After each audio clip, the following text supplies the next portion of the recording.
सिद्धेभ्यः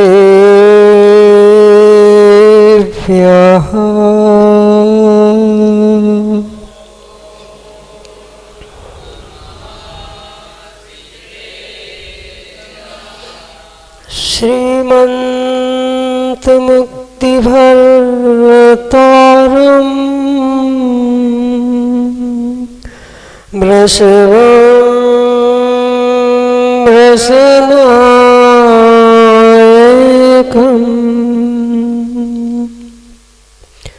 धर्मतीर्थकरं ज्येष्ठं वन्दे अनन्तगुणार्णवम्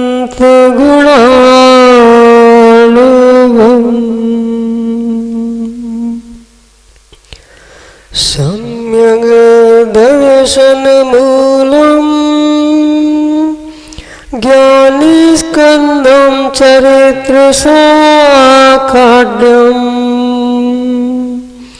मुनिगणविज्ञाकीर्णमाचार्य महाधर्मं वन्दे नमो हरिहन्ताणं नमो सिद्धाणं नमो वैरियाणं नमो जयाणं नमो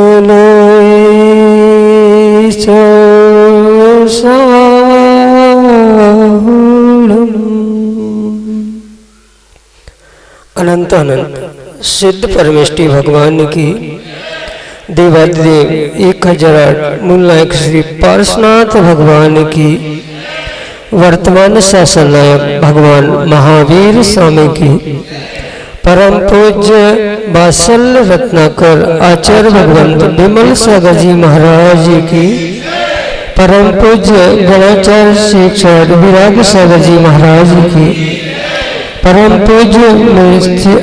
परम पूज्य आचार्य भगवंत गुरुवर विशुद्ध सागर जी मुनि महाराज जी की परम पूज्य मुनि श्री विनिश्चल सागर सुप्रभ सागर जी महाराज जी की 3 करोड़ मनराजों की संगत मुनि श्री प्रणव सागर जी महाराज की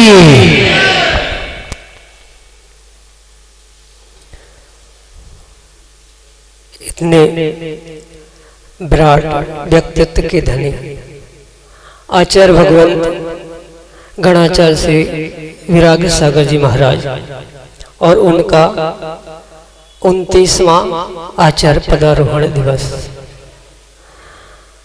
गुणगान गुरु का और उनके उपकारी का, लेकिन प्रदीप शास्त्री जी समय हो गया है और ऐसे विराट व्यक्तित्व के धनी आचार्य भगवंत का गुणगान करना है, कैसे संभव है? अल्प समय में इतने महान उपकारी आचार्य भगवंत के उस विराट व्यक्तित्व को शब्दों में कैसे बांधा जा सकता है? फिर भी समझते हैं कि कैसे उन्होंने उस अपनी यात्रा को प्रारंभ किया और कैसे वह एक उस महान पद तक पहुंचे कि आचार्य भगवंत विराग सागर जी महाराज जब अल्प वय में मात्र कितनी, अभी प्रदीप शास्त्री बता रहे थे कि 16 वर्ष की उम्र में, मात्र 16 वर्ष की उम्र में जिन्हें आचार्य भगवंत सन्मति सागर जी महाराज का मंगल आशीष प्राप्त हुआ और क्षुल्लक दीक्षा प्राप्त हो गई। मात्र गुरु के सानिध्य में कुछ ही दिन रहे और क्षुल्लक दीक्षा प्राप्त हो गए, लेकिन मोही जन जो होते हैं, रागी जो होते हैं, क्षुल्लक दीक्षा हो गई। अब इधर घर वालों को पता चला कि बालक अरविंद जी ने क्षुल्लक दीक्षा ग्रहण कर ली। घर वाले गाड़ी से लेने पहुंच गए और बुढ़ार में क्षुल्लक दीक्षा हुई और वहां पहुंच गए। अब जैसे ही घर वालों को देखा, संदेश तो पहले भेज दिया था, लेकिन जैसे ही घर वालों को देखा सोचा अब ले जाएंगे, लेकिन जैसे ही देखा आचार्य भगवान के समीप पहुंच गए। बहुत प्रयास किया घर वाले नहीं माने, और यहाँ तक कि क्योंकि चंद्र जी संघर्ष के बिना कोई भी ऊंचाइयों तक नहीं पहुंचता है। और घर वालों ने, अब राग तो राग ही होता है, घर वालों ने थाने में जाकर आचार्य सन्मति सागर जी महाराज की रिपोर्ट कर दी। आचार्य सन्मति सागर जी, वो वहां पर जो इंस्पेक्टर था वो कह रहा था क्या कर रहे हो आप लोग। उसने जाकर देखा, चलो देखते हैं, और जैसे ही देखा आचार्य सन्मति सागर जी महाराज को, वो उनके चरणों में नतमस्तक हो गया और उन क्षुल्लक पूर्ण सागर जी को देखा। उन घर वालों को समझा रहा था, वो इंस्पेक्टर समझा रहा था कि आप क्या कर रहे हो, ऐसे महान पथ पर जो चल पड़े हैं और वो ऐसे महान गुरु, और उनकी तुम शिकायत करने थाने में पहुंचे हो। वो तो स्वयं तो भव सागर से पार हो ही रहे हैं, और ऐसे अल्प वय के बैरागी को भी वह उस पथ पर ले जा रहे हैं। ऐसे महान व्यक्तित्व के धनी आचार्य भगवान विराग सागर जी महाराज। मुनि दीक्षा होने वाली थी और उसके पहले स्वास्थ्य बहुत खराब था। निर्णय कर लिया कि अगर स्वास्थ्य ठीक हो गया तो मैं शीघ्र ही मुनि दीक्षा ले लूंगा, लेकिन सम्मेद शिखर की यात्रा के बाद, और निकल पड़े सम्मेद शिखर की यात्रा के लिए। पहुंचे औरंगाबाद, जहाँ पर महान निमित्त ज्ञानी आचार्य भगवान विमल सागर जी महाराज विराजते थे। और विराग सागर, जैसे ही विमल सागर जी महाराज को देखा, सुना तो बहुत कुछ था उनके बारे में, और बहुत सारे विकल्प भी थे। कुछ दिन रहे और विकल्प से निर्विकल्प हो गए। कहा ऐसे निश्चल हृदय के धारक हैं आचार्य भगवान विराग सागर जी महाराज, जिनके वास्तव में छल नाम की कोई चीज नहीं है। बालक वद शिष्यों के साथ भी हर बात आचार्य जी ऐसे करते हैं जैसे कि एक घर का छोटा सा बालक अपनी सब बातें बता देता है। ऐसे निश्चल हृदय के धारक आचार्य भगवान विराग सागर जी महाराज। निश्चित हो गया कि निर्ग्रंथ दीक्षा लेना है। विमल सागर जी बोले कहाँ जा रहे हो, तुम्हारी तो दीक्षा होने वाली है। हाँ बोले गुरुदेव, निर्ग्रंथ दीक्षा तो लेना है, लेकिन अभी स्वास्थ्य कुछ अनुकूल नहीं है। सम्मेद शिखर की यात्रा के बाद दीक्षा लूंगा। बोले कहाँ सम्मेद शिखर, तेरी 7 दिन में तेरी दीक्षा होने वाली है।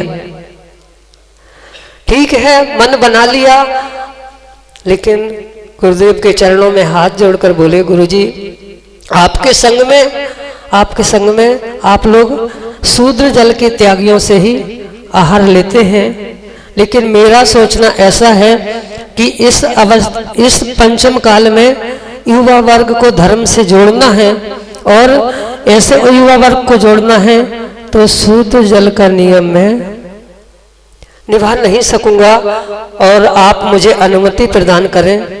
आचार्य भगवान ने भी देखा, उन्होंने समझ लिया कि ये मात्र वृद्धों का नहीं, अबाल वृद्धों का कल्याण करने वाले महान योगी होंगे। और आचार्य भगवान ने सहर्ष स्वीकृति प्रदान कर दी कि ठीक है, जब तक संग में रहोगे तब तक शुद्ध जल का त्याग कराना, उसके बाद छोटे छोटे नियमों का देकर और आप आहार ग्रहण कर लेना।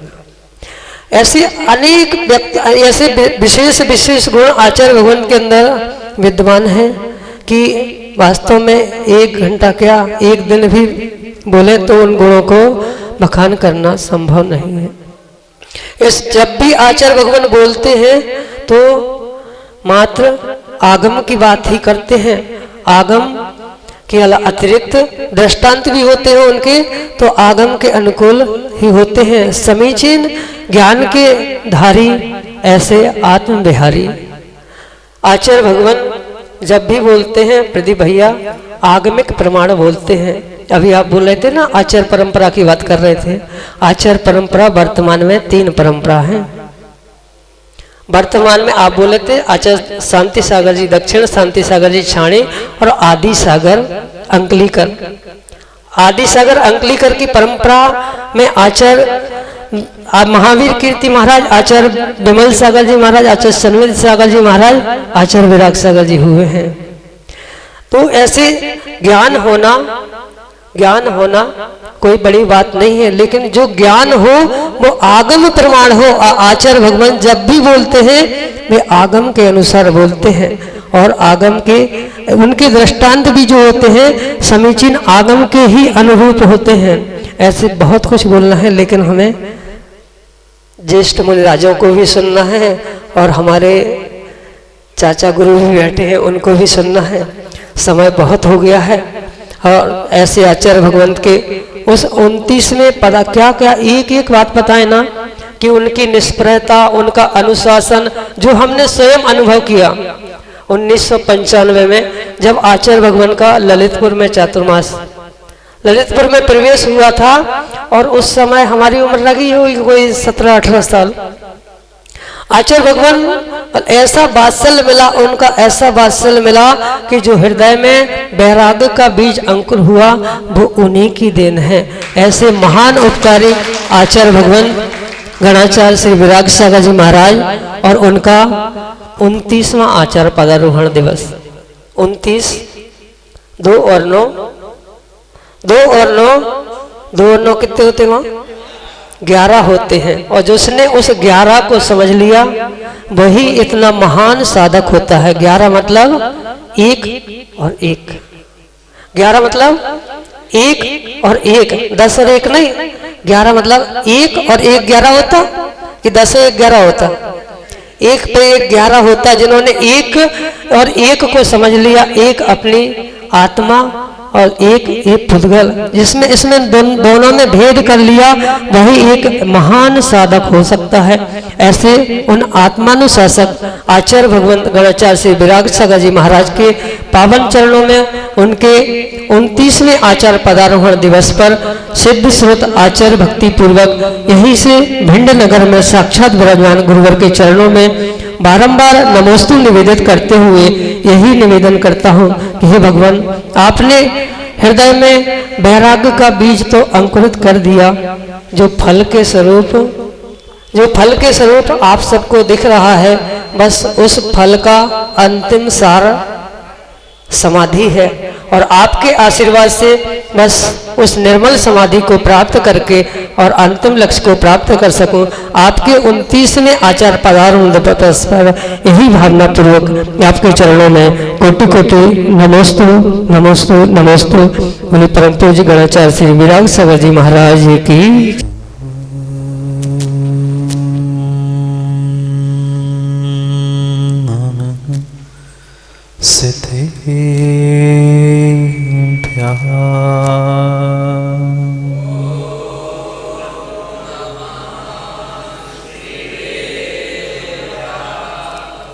विचितमदनकेतं निर्मलं निर्विकारं रहितसकलसङ्गं संयमासक्तचित्तम्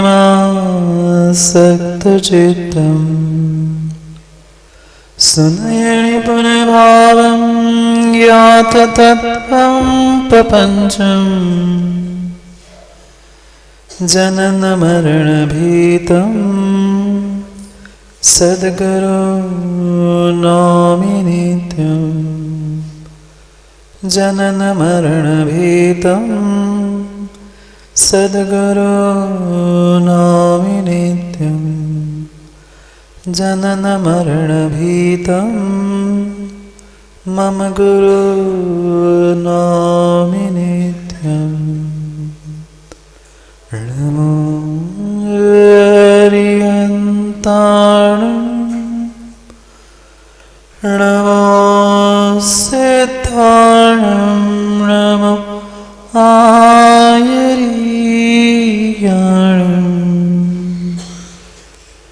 नमो वत्सायाणं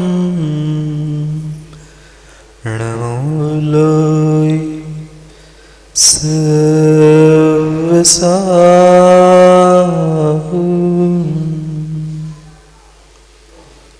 अनंत अनंत परम सिद्ध भगवान की 1008 श्री आदिनाथ भगवान के परम पूज्य आचार्य भगवान विमल सागर जी महाराज की, परम पूज्य आचार्य भगवान सन्मति सागर जी महाराज की, परम पूज्य आचार्य भगवान गणाचार्य श्री विराग सागर जी महाराज, परम पूज्य आचार्य भगवान गुरुवर विशुद्ध सागर जी महाराज की, परम पूज्य मुनि श्री विनिश्चल सागर जी महाराज की, इन समय विश्व धर्म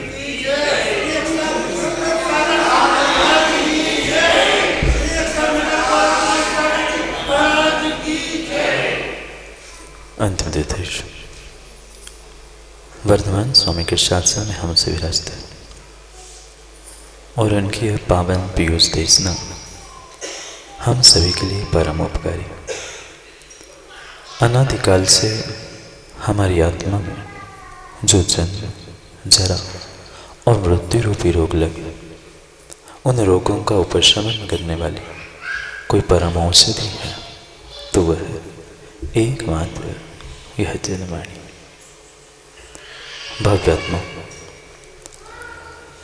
कहना तो बहुत कुछ है, पर सोचता हूँ उनके जीवन में मैं जो कुछ भी शब्द बोलूँगा, जो कुछ भी वाक्य बोलूँगा, उनके उस व्यक्तित्व के सामने और जीवन वृत्त के सामने ओछा है, अधूरा है। और वैसे भी बिंदु से सिंधु की क्या परिकल्पना और क्या प्रशंसा, पर फिर भी तद्भक्तिरेव मुखरी कुरुते बलान्ना। मात्र आपके भक्ति से ही ओतप्रोत होकर आचार्य भगवंत चंद शब्दों को आपके चरणों में विनयांजलि के रूप में या भक्ति भाव से आपके ही चरणों में जीवन के साथ इन शब्दों को भी समर्पित कर, ऐसा कहा जाता है कि ये दिगंबर तपोधन हुआ करते हैं, उनका जो तपोमयी जीवन वृत्त हुआ करता है, वह जीवन वृत्त अपने आप में एक नौका के समान हुआ करता है, जो उस नौका में बिना मन के भी बैठ जाता है, अपने आप किनारे लग जाता है। ऐसे ही इनके जीवन वृत्त के बारे में, इन धरती के देवताओं के बारे में, भावी सिद्धों के विषय में जो भी अपने मन से उद्गार निकालता है, नियम से उसका वह आयु प्रमाण चुल्लू भर पानी के समान शेष रहता है। और इसी प्रकार से मात्र और मात्र उन विराट महान गणाचार्य विराग सागर जी महाराज के, उनके जीवन के कुछ घटनाओं के साथ उनके उस आचार्य पदारोहण के विषय में हम समझने का प्रयास करते हैं, क्योंकि उस दीनहीन व्यक्ति की वाणी भी प्रदीप जी मात्र एक पाप का ही साधन है, जो किसी निर्ग्रंथ गुरु के गुणों का गुणानुवाद नहीं करता। मात्र पाप के अलावा उसके वचन कुछ भी नहीं करते। वकील साहब, अशुभ काय, अशुभ वचन और अशुभ मन की व्याख्या पाषाण उपेक्षा में समझ रहे थे। उसके पूरे वचन अशुभ ही है जब तक किसी साधु पुरुष के विषय में उसके वचन सद्वचन रूप नहीं उद्घाटित। पता है जो बड़े बड़े विद्वान ज्ञानी उनके व्यक्तित्व को कागज पर शब्दों से उतार नहीं पा रहे। मैं कोई उनको कागज में या शब्दों में बांधने का प्रयास नहीं कर रहा हूं, पर भक्ति में अपने हृदय में बांधने का अवश्य प्रयास कर। वह भी दिन था, वह भी क्षण था जब इस पंचम काल की कीचड़ में विराग रूपी अरविंद पथरिया नगर में विकसित हुआ था।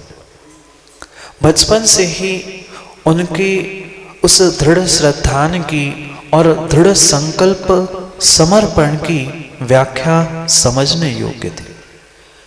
शुल्लक अवस्था मात्र चंद 16-17 वर्ष की उम्र में, जब वह समय था कि जब एक बालक फुल पैंट पहन के भी बाहर नहीं निकलता था, ऐसे उस उम्र में उन्होंने गुरु के चरणों में अपनी उस शुल्लक दीक्षा को प्राप्त किया।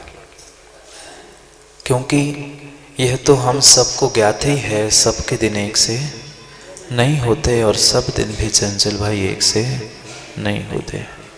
दीक्षा तो ले ली, पर वह दिन भी आ गया जब कारंजा नगर में श्री तीव्र तीव्र ज्वर के कारण पीड़ित हो गए। 8-10 दिन ऐसी स्थिति हो गई कि पता नहीं उस 16 साल के बालक को अब कल क्या होगा। कई सारे वहां त्यागी विद्वान सब पहुंचे और खूब उनको समझाने का प्रयास किया। अभी तुम मुनिराज नहीं बने, उत्कृष्ट श्रावक हो, शुल्लक हो, तुम एलोपैथिक दवाई अंग्रेजी दवाई ले लो, ठीक हो जाओगे। पर क्या श्रद्धान और क्या नरेंद्र भाई प्रभु के प्रति समर्पण और विश्वास होगा। उन्होंने साफ सबको नकार देते हुए कहा कि मैं एलोपैथिक दवाई तो लूंगा नहीं। पर कारंजा में वहां चंद्र प्रभु भगवान मूल नायक थे, उनके चरणों में पहुंचकर उन्होंने संकल्प किया, अगर 8 दिन में यह बीमारी ठीक नहीं हुई, 8-10 दिन में, तो मैं समाधि संलेखना ग्रहण कर लूंगा और औषधि जो एलोपैथिक अंग्रेजी है उनका आजीवन के लिए त्याग। कितनी साल की उम्र में? 16-17 साल की उम्र की यह घटना है। क्यों नहीं कहे हम पंचम काल में अरविंद खिला है, ये अरविंद कहे काम है, कमल में रहते, कीचड़ में रहते हुए कमल वह कीचड़ को प्राप्त नहीं करता। इतना श्रद्धान, इतना समर्पण कि 8 दिन भी नहीं लगे उस बुखार को भी शर्म आ गई।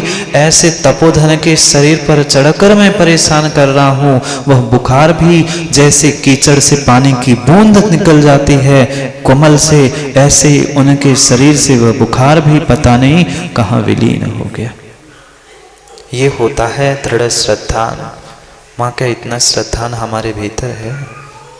तनक सो सर में दर्द होने लगत तो कहाँ चढ़ते हैं, कहाँ पहुँचते हैं, कितनी दवाई और कितना क्या कुछ करते हैं।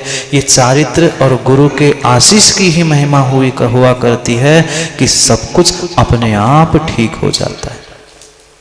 मात्र इतने से उनकी यात्रा शुरू मात्र हुई थी, पर वहां से लेते लेते वह क्रम से उन्होंने अपने जीवन को इतने ऊंचे आयाम प्रदान किए कि जिनकी संकल्पना करना, जिनका व्याख्यान करना एक पंचम काल के उन व्यक्ति पुरुषों के विषय में असंभव सी बात थी।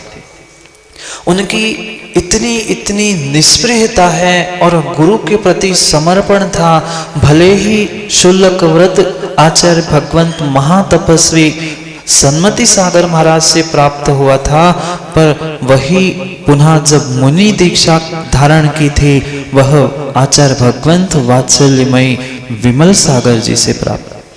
और ऐसा स्वाभाविक था, 2 गुरु के संस्कार मिले थे, तो दोनों गुरु के गुणों को प्राप्त नहीं करते आप तो कैसे संभव था। आचार्य सन्मति सागर जी जैसी कठोर तपस्या और आचार्य भगवंत विमल सागर जी का परम वात्सल्य उनकी चर्या में क्षण क्षण झरता हुआ दिखता। शायद ही कोई विरला ऐसा व्यक्ति होगा जो उनके चरणों में पहुंचकर कभी उस वात्सल्य से वंचित रहा होगा। मैं भी तो मात्र चंद दिनों के लिए ही, दिन भी क्या कहूँ, चंद घंटों के लिए जब हमारी दीक्षा होने वाली थी, तब आचार्य जी ने आशीर्वाद और आज्ञा लेने भेजा था। मात्र चंद कुछ 20 घंटे गुरुजी के सानिध्य में बिताए थे। लौट के हमने आचार्य जी से, विशुद्ध सागर जी से कहा, आचार्य जी ऐसा लग रहा था वहाँ संग में कि आचार्य महाराज के पास, गणाचार्य महाराज के पास ही रख जाओ, वापस आने का मन ही नहीं हो रहा था। आचार्य जी भी कह रहे थे, चंद्री जी रुक जाते ना, फिर क्यों आए? मैंने कहा आपसे दीक्षा का मुहूर्त पक्का हुआ था ना, इसलिए वापस आते। कहने का अभिप्राय इतना है, जरूरी नहीं होता किसी को पूरे अमृत का सागर पीने की। अमृत के एक बूंद काफी होता है जीवन मरण को टालने के लिए। ऐसी एक झलक उनकी वात्सल्यमयी काफी है जीवन को सुधार लाने के लिए। और ऐसे ही वात्सल्य के धनी जिन्होंने अपने वह वात्सल्यमयी गुरु से जो आशीष प्राप्त किया था, उनके वाणी को सत्य करके दिखाने का परम पुरुषार्थ किया। क्योंकि ऐसा कहा ही जाता है, शिष्य में गुरु की छवि दिखती ही है।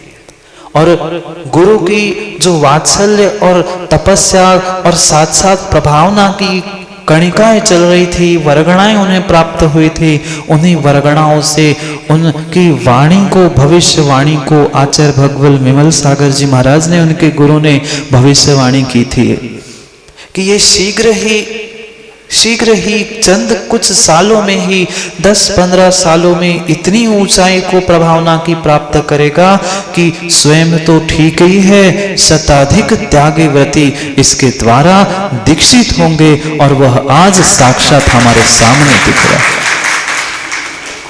हाँ, वास्तव में वह अबाल वृद्धों को, युवाओं से लेकर वृद्धों तक सबको संभालना, इस सबको संभालते हुए उन्होंने अपने जीवन में वह श्रवण शिल्पी की एक उत्कृष्ट संज्ञा भी प्राप्त कर। दीक्षा दे लेना बहुत आसान है, दीक्षा दे देना और दीक्षा ले लेना चंद्र जी बहुत आसान है, पर दीक्षा को और दीक्षार्थी दोनों को निभाना बहुत कठिन हुआ। माँ बेटों को जन्म देना बहुत बड़ी बात नहीं है, बेटों को जन्म देना बहुत बड़ी बात नहीं है। वो तो किसी अस्पताल में जाकर आप जन्म दोगे, पर जैसी संतान प्राप्त हुई है, जैसा घर प्राप्त हुआ है, ऐसे उन दोनों को निभाना उतना कठिन है जितना एक संयमियों के संयम की रक्षा करना है। और आप एक आदर्श ऐसे निर्यापकाचार्य हो कि जिन्होंने मात्र दीक्षा शिक्षा ही नहीं, अंतिम सांसों तक उस जीव के कल्याण की भावना भाते हुए वही बैठकर उनकी समाधियों को निष्पादित करते। कठिन नहीं है दीक्षा लेना, कपड़े ही उतारना था, पर जीवन भर किसी वृद्ध व्यक्ति के परिणामों को और युवाओं के चंचल मन को संभाल के रखना बहुत कठिन बात थी।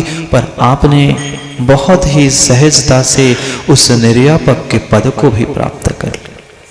कहने के लिए तो बहुत बहुत कुछ है, पर घड़ी भी दिख रही है, घड़ी भी दिख रही है, समय को भी समझना है।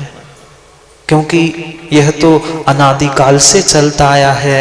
जब तीर्थंकर भगवान थे तब वे इस शासन काल को चलाते थे, शासन को चलाते थे, तीर्थ को चलाते थे, इसलिए तीर्थंकर। जैसे ही साक्षात केवल्य का सूर्य अस्त हुआ, तब वह श्रुत की परंपरा, यह आगम की परंपरा आचार्य भगवंतों के माथे पर, उनके सर हाथों पे पहुंच गए। और वर्तमान में भी ऐसे महान महान आचार्य पदों को विभूषित करने वाले ऐसी 3 परंपराएं वर्तमान में मौजूद है। उन 3 परंपराओं में से जो आचार्य आदि सागर जी महाराज थे, उनकी परंपरा के ये गुणाचार्य विराग सागर जी और आगे की सारी परंपरा। ये किंचित भी प्रदीप जी आपकी बात से मैं सहमत नहीं हूं कि 1300 से 1700, 1800, 1900 में निर्ग्रंथ मुनिराज नहीं थे, ऐसा नहीं है। अभाव सा था, हाँ अभाव सा था, मुनिराज थे, बहुत बहुत तपस्वी मुनिराज थे, इतने तपस्वी थे, वह लौकिक भाग दौड़ से इतने विमुख थे, जंगल में ही रहते थे। आपने गलत नहीं कहा, आपकी बात को मैं और आगे बढ़ाते हुए विस्तार से उनको सबको समझाने का प्रयास कर रहा हूँ। एक महान तपस्वी जिन्होंने स्वपर का कल्याण करने के लिए अपने स्थान को छोड़कर पूरे उत्तर भारत में विहार किया, उसके कारण दुनिया को पता चला कि आज भी निर्ग्रंथ मुनिराज है, ऐसे आचार्य शांति सागर महाराज हुए।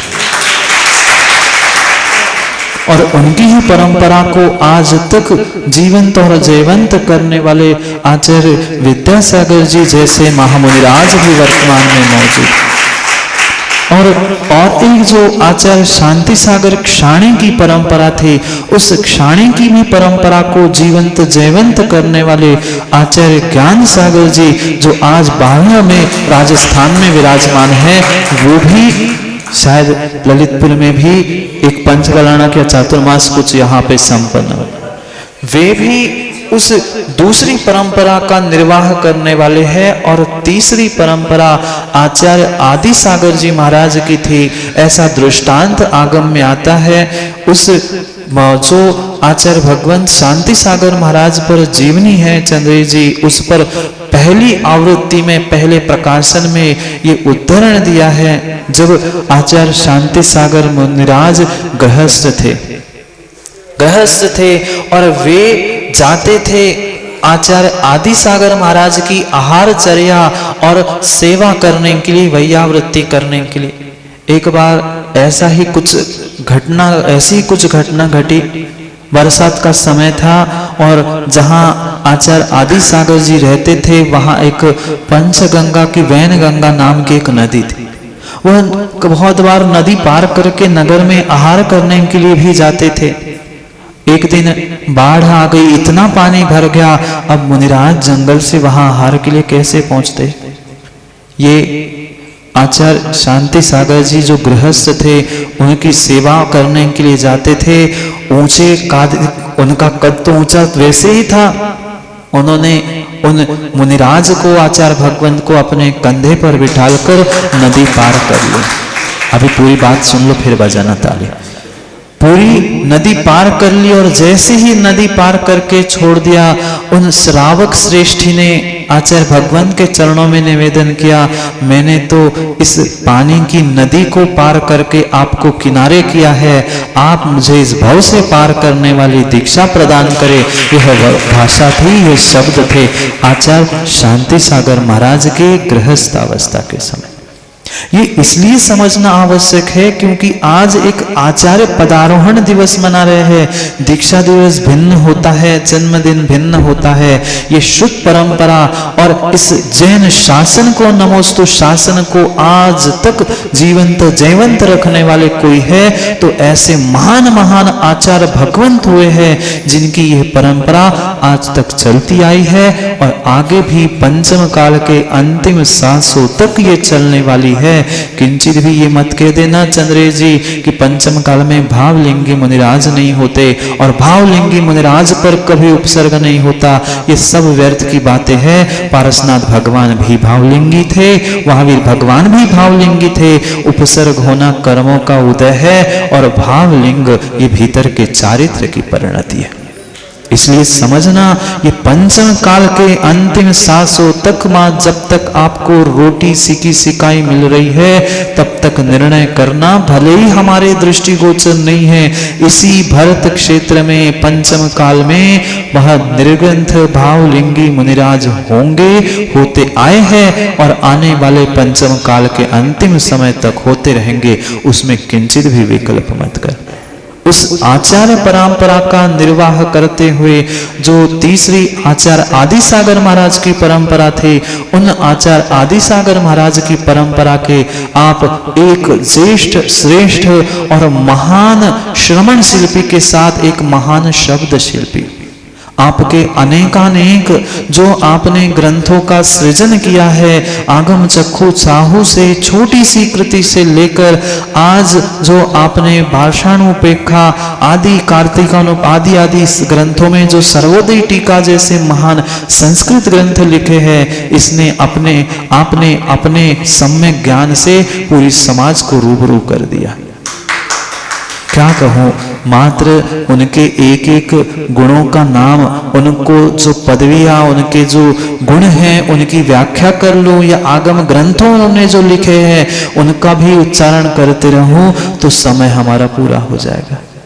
40-45 वर्षों की जो अखंड साधना है उसको 4-5 या 40-50 मिनट में कैसे कहना संभव। पर फिर भी गागर सागर में गागर भरने का प्रयास कर रहा हूँ। भले ही अमृत की एक भी बूंद हो, वह मेरे जीवन को बदलने के लिए काफी।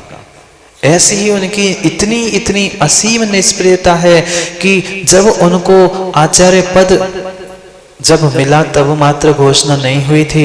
आपके लिए बता रहा हूँ, भिंड में जब मुनि निर्णय सागर जी की और शुल्लक यशोधर सागर जी जो वर्तमान में आचार्य विशुद्ध सागर जी हैं, उनकी दीक्षा भिंड में जैसे ही संपन्न हुई, समाज ने उनको आचार्य पद देने की घोषणा की।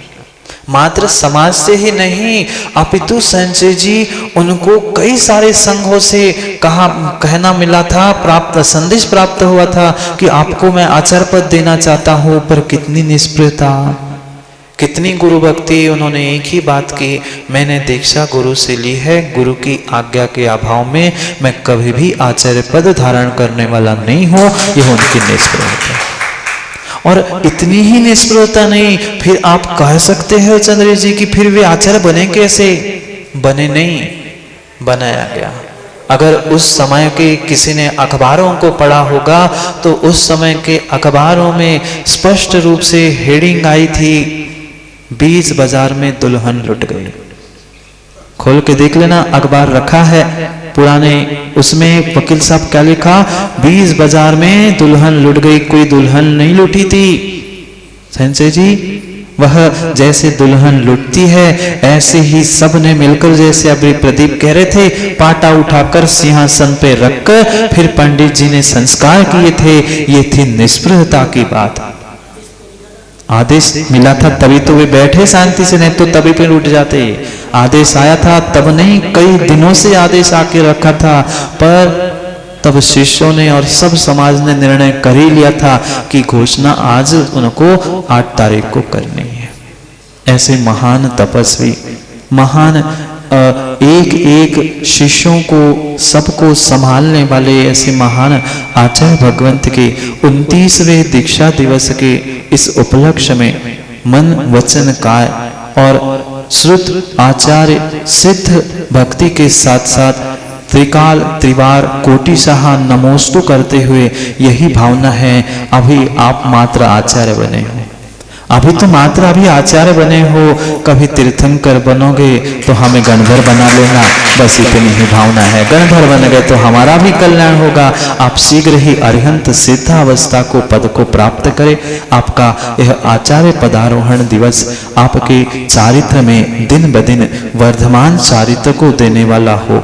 इन्हीं भावना के साथ एक उत्कृष्ट आत्मानुशासक के चरणों में त्रिवार सभी दोषों को क्षमा की याचना करते हुए यही प्रार्थना, हे प्रभु, ये दिगंबर भेष तो प्राप्त हुआ, आपके समागम से, जो आपके उपकारों से हमारे गुरु ने हमें जो कुछ भी शिक्षा दीक्षा प्रदान की, उन गुरु के चरणों में और महागुरु निमित्त ज्ञानी और गणाचार्य सभी के चरणों में पूरी आचार्य परंपरा को, वर्तमान के जितने जितने साक्षात भावलिंगी आचार्य भगवंत होंगे उन सभी आचार्य भगवंत के चरणों में वह सिद्ध श्रुत और आचार्य भक्ति पूर्वक शतशः नमन कोटिशः नमोस्तु करते हुए अपने शब्दों को विराम देता हूं, क्योंकि अभी साक्षात हम तो मात्र एक बूंद लेकर इतने तृप्त हो गए, जिन्होंने साक्षात उनसे संस्कारों को और आशीष को जीवन भर प्राप्त किया हो, ऐसे महान उन गुरु के महान शिष्य के भी चरणों में पहुंचना है।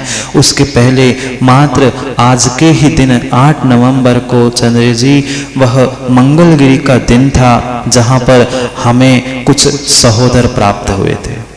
नहीं पता आज ही का दिन है वह सागर मंगलगिरी का 2011 का, जहां पर 7 निर्ग्रंथ दीक्षा संपन्न हुई थी आचार्य विशुद्ध सागर जी के कमलों से, जहां हमें छोटे 7 अनुज भाई मिले थे।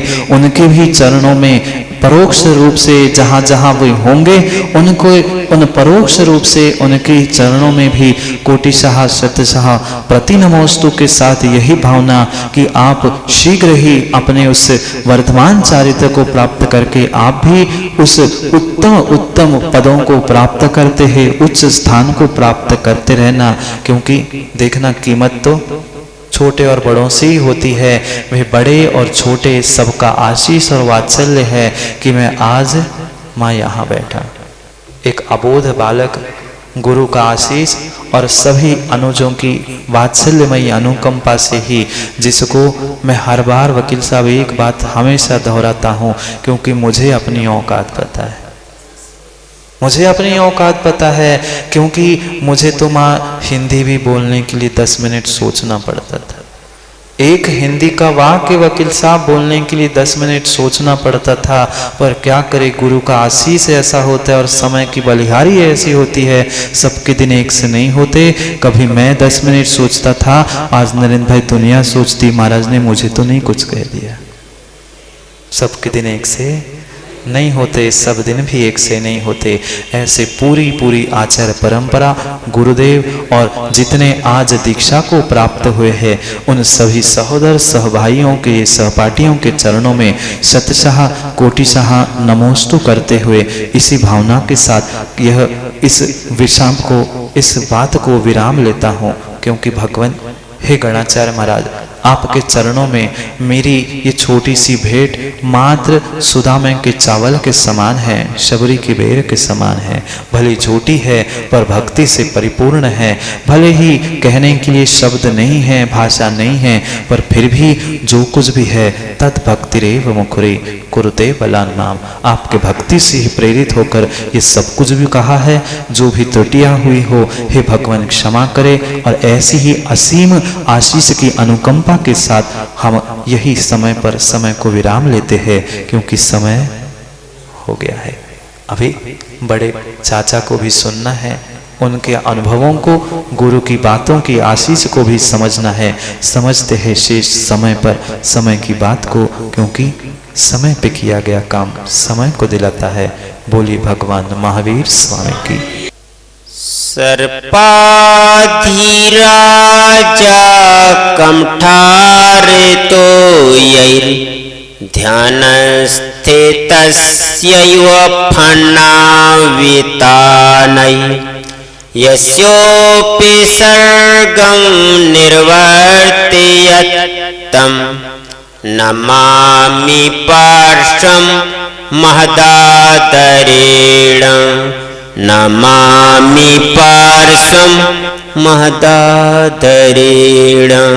नमामि पार्श्वं महदादरेण। आदिनाथे ममे समे गुरु महावीर सेवीर। जीवों पर करुणा करे हरते भव की पीर। हरते भव की पीर।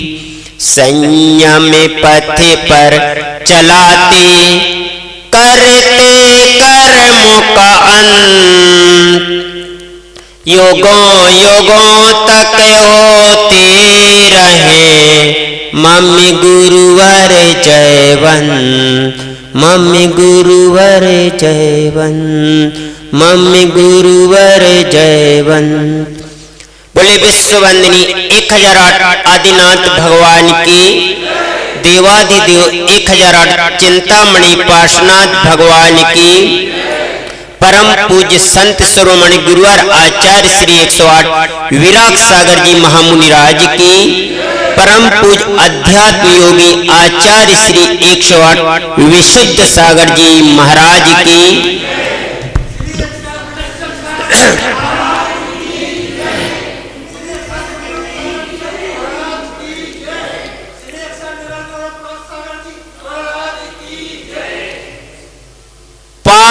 पार्श्वनाथ की मूर्ति पर जो चिन्ह होता है उसे नाग कहते हैं, जो क्यारियों में होता है उसे बाग कहते हैं, जलते हुए दीपक को चिराग कहते हैं, जिसने सीरागिर को श्रेयांश गिरी बनाया उसे आचार्य विराग कहते हैं, उसी आचार्य विराग कहते हैं।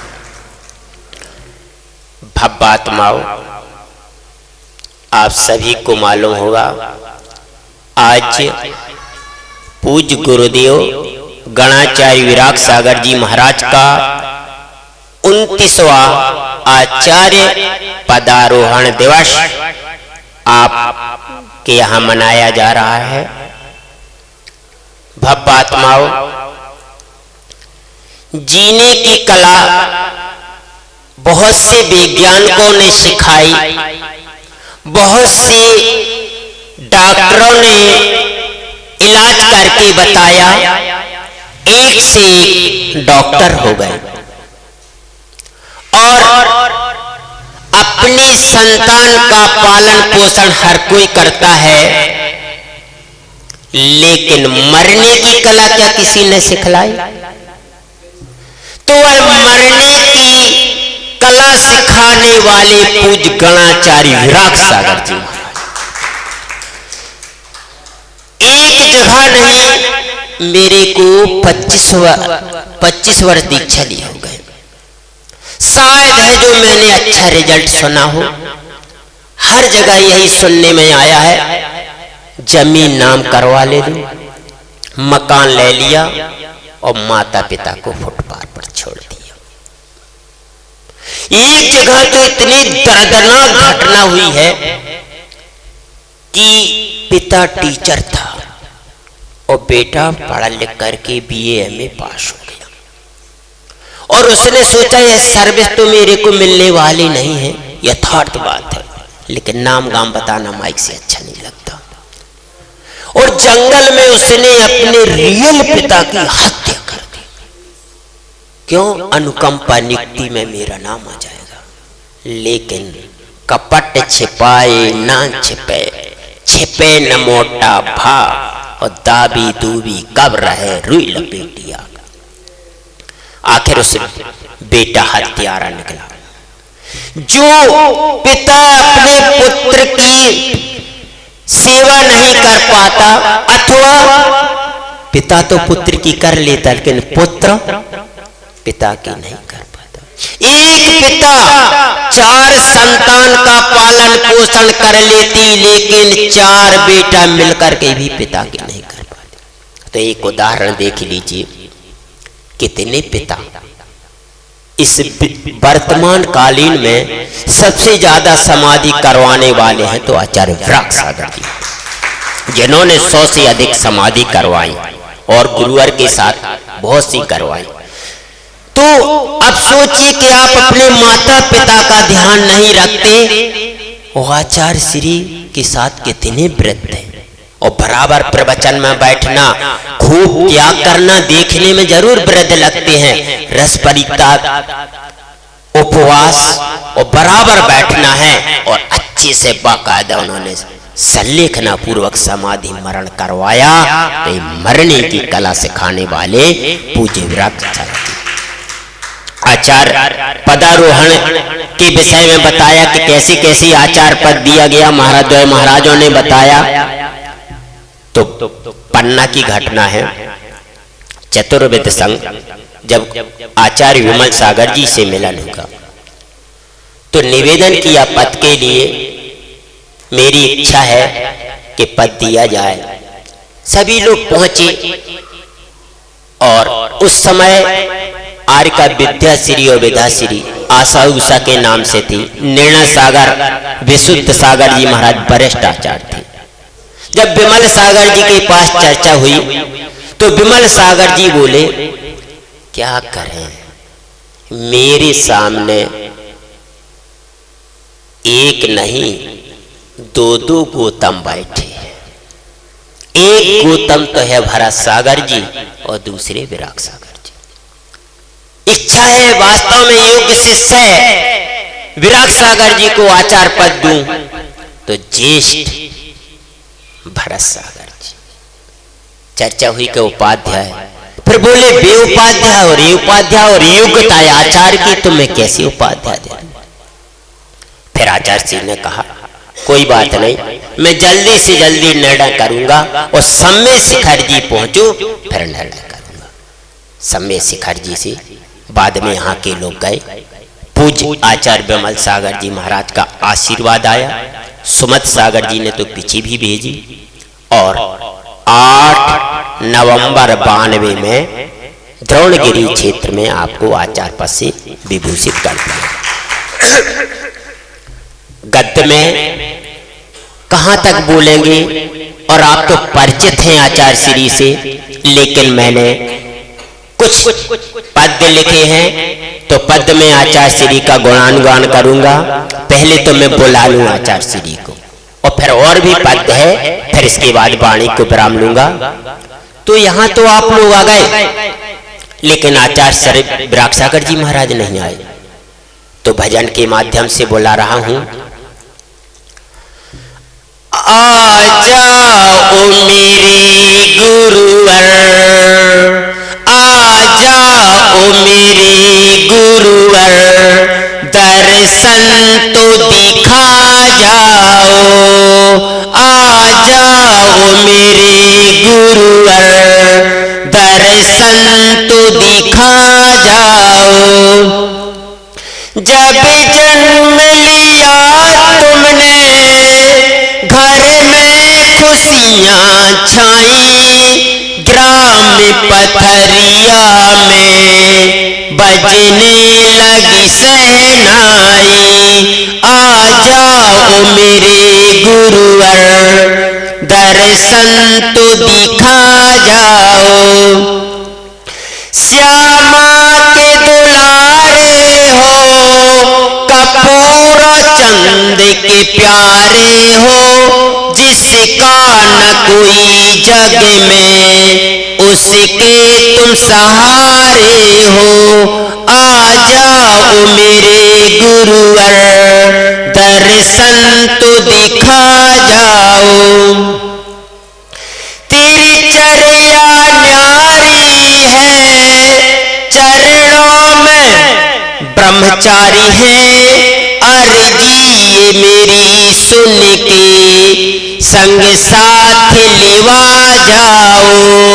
आ जाओ मेरे गुरुवर, दर्शन तो दिखा जाओ। भव्यात्माओं, आचार्य श्री की और भी बहुत बड़ी बातें याद हैं। मैं अपनी एक घटना बताता हूं। प्रवचन करने में मेरे को विकल्प नहीं होता था, लेकिन संस्कृत में मैं बहुत डरता था, बहुत ही ज्यादा। यानी ये कहें कि मैं पढ़ने में कमजोर हो गया। तब आचार्य श्री ने डांटा, समझाया, बोले बेटा हम तुम्हारी इंसल्ट नहीं करना चाहते। उन्होंने एक इतना अच्छा उदाहरण दिया, बोले तुम तो हमें दूसरे तीसरे नंबर पर समझ में आ रहे। बोले विशुद्ध सागर जी महाराज और तुम में हमें अंतर नहीं समझ में आया। बोले विशुद्ध सागर जी महाराज भी इतने कमजोर थे, इतने कमजोर थे, और मैंने आशीर्वाद दिया। आज उनको 1000 गाथा याद। तो बोले बेटा जेठ शिष्य शिक्षा ले ले, जब भी इतने महान हो गए हैं तो तुम भी पुरुषार्थ करो। और मेरे को विशा सागर विनम्र सागर जी के साथ शिक्षा के लिए भेजा। और यही ललितपुर था जिसमें मैंने 99 में विनम्र सागर जी महाराज से अध्ययन किया। जिस संस्कृत के नाम से डरते थे, आज गुरुवर के आशीर्वाद से उसमें। तो भक्तात्माओं, कभी घबराना नहीं, गुरुओं का आशीर्वाद लेना। लौकिकता में उदाहरण आया, श्री कृष्ण ने पांडवों से कहा बेटा अपनी मां कुंती से आशीर्वाद, लेकिन गांधारी से ले। गांधारी ने आशीर्वाद दिया, विजय भवा, सत्य की जीत। द्रोणाचार्य ने, भीष्म पितामह ने, धृतराष्ट्र ने, तो सबसे बड़ा उपाय है कि विनय करना। आचार्य विशुद्ध सागर जी महाराज ने विनय की, विराग सागर जी महाराज ने विनय की, तो इतने महान हो गए। और उन्हीं के शिष्य देखिए कितने। हम लोगों का वात्सल, महाराज पैर छूने लगते, मेरे को अजीब लगता कि एक मुनि, हम भी मुनि, लेकिन भव्य आत्माओं, विनय के द्वारा ही कल्याण होना है। तो कुछ लाइनें मैंने आचार्य श्री के विषय में संकलन की और मैं लाइनें बता करके अपनी वाणी को विराम लूंगा, क्योंकि समय दूसरा है। जल्दी जल्दी लाइनें हो जाएंगी, ज्यादा देरी नहीं लगेगी। कोटि कोटि वंदन करते हैं, माटी चरण की चंदन है, ऐसे गुरु विराग सिंधु को मेरा सत सत बंधन है, मेरा सत सत बंधन है। आचार्य पद की पावन शुभ घड़ी आई है, हे गुरुवर आपको इस शुभ दिन की बारंबार बधाई है, बारंबार बधाई है। वर्तमान में वर्धमान सम आप विचरण करते हैं, उपदेशों से भव्यों के अज्ञान तिमिर को हरते हैं, अज्ञान तिमिर को हरते हैं।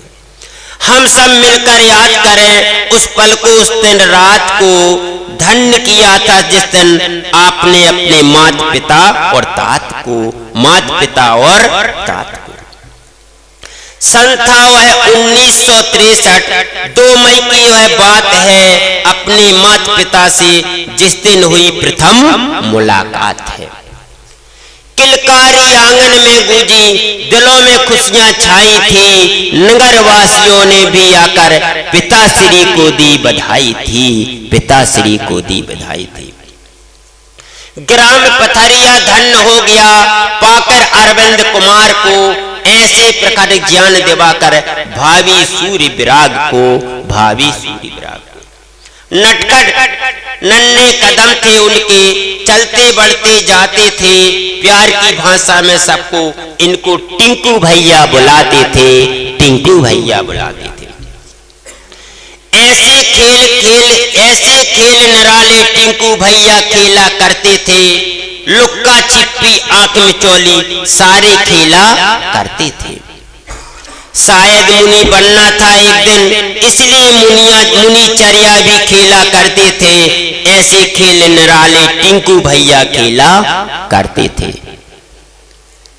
बात गजब हुई थी उस दिन जब बिच्छू को पकड़ लिया, जो वीर प्रभु ने बचपन में था सर्प को हाथ में पकड़ लिया। कटनी बोर्डिंग गुरुकुल में शिक्षा प्राप्त की थी। कटनी जाकर पढ़ाई की, लोक शिक्षा को प्राप्त किया, पूज्य सन्मति सागर जी के आशीष को भी प्राप्त किया।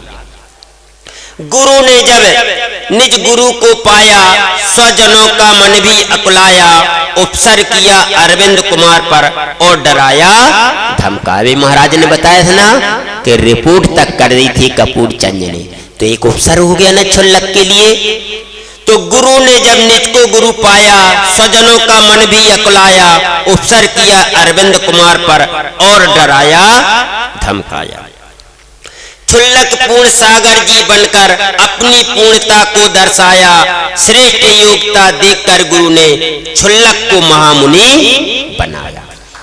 अरविंद से लेकर विराग सागर का जीवन झांकी हमने देखी, त्याग और वैराग्य पूर्ण है, अत्यंत अद्भुत और अनोखी। अब यह वह पावन दिन भी आ गया जिस दिन सूर्य पद प्राप्त किया, सारी सृष्टि का मुख मानो सुंदर सरोसा खिला हुआ। अब कुछ उन्होंने ग्रंथ लिखे, शुद्धोपयोग आगम चक्षु साहू, व्यसन विचार आपकी कृतियां का नाम होगा, अध्ययन जिसने भी किया उन सबका ही कल्याण हुआ। हम हैं पुण्यशाली गुरुवर जी, आपकी कृपा को पाया है, आपकी छत्र छाया में न जाने कितनों ने भाग्य बनाया है। मैं अल्पज्ञानी गुरुवर किस तरह आपके गुणगान करूं, है पास मेरे बस श्रद्धा सुनन उनको अर्पण नमन कर। यश कीर्ति तब तेज गुरुवर का, हम देख देख में हर्ष करूं, आपके आदर्शों का मैं सदा सदा अनुसरण करूं, आपके पावन चरणों में पल पल क्षण क्षण नमन करूं, नमन करूं, नमन करूं। भव्य आत्माओं, नया मंदिर वालों ने और समस्त ललितपुर वासियों ने उत्साह दिखाया। समय की बहुत पक्की रहे, यानी 7:30 पे अपने प्रबंधक जी ने यहाँ हमको बैठा दिया और लिबाने समय पर पहुंचे, लेकिन अभी छुट्टी नहीं। आपको मालूम है 2 बजे से यहाँ नाटिका और विनयांजलि जो रह गई उनकी हो जाएंगी। रागनी दीदी का मंगलाचरण रह गया है और भी रह गए कुल लोगों को, तो 2 बजे और फिर शाम को और फिर रात्रि में पंडित जी सूचना कर देंगे। इस प्रकार यह पूज्य गुरुदेव के चरणों में बताया। बस थोड़ी बिल्कुल घबराओ नहीं, समय की पक्के है। स्टूल वाली अम्मा बैठ जाओ थोड़ी। तो भव्य आत्माओं, आज बड़ी खुशी कहता है जब कोई चाय पीता है, स्पेशल चाय बहुत अच्छी लगती, पीते नहीं आप लोग? और यदि उसी चाय में अच्छी चाय लगती ना, लगती है, और उसी चाय में यदि लमसा थोड़ी सा डाल दिया, कि लमसा होता है जो सुगंधित होता है, वह लमसा डाल दिया जाए तो बहुत सुगंधित रहती है। उसी प्रकार हमारे कार्यक्रम यानी आपके कार्यक्रम में 2 मुनि राज ने उस चाय में एक लमसा डाल दिया है तो बहुत सुगंधित हो गई है। भव्य आत्माओं, शेष विषय बाद में, सिर्फ एक मुक्तक लेकर के अपनी वाणी को विराम कर रहे हैं।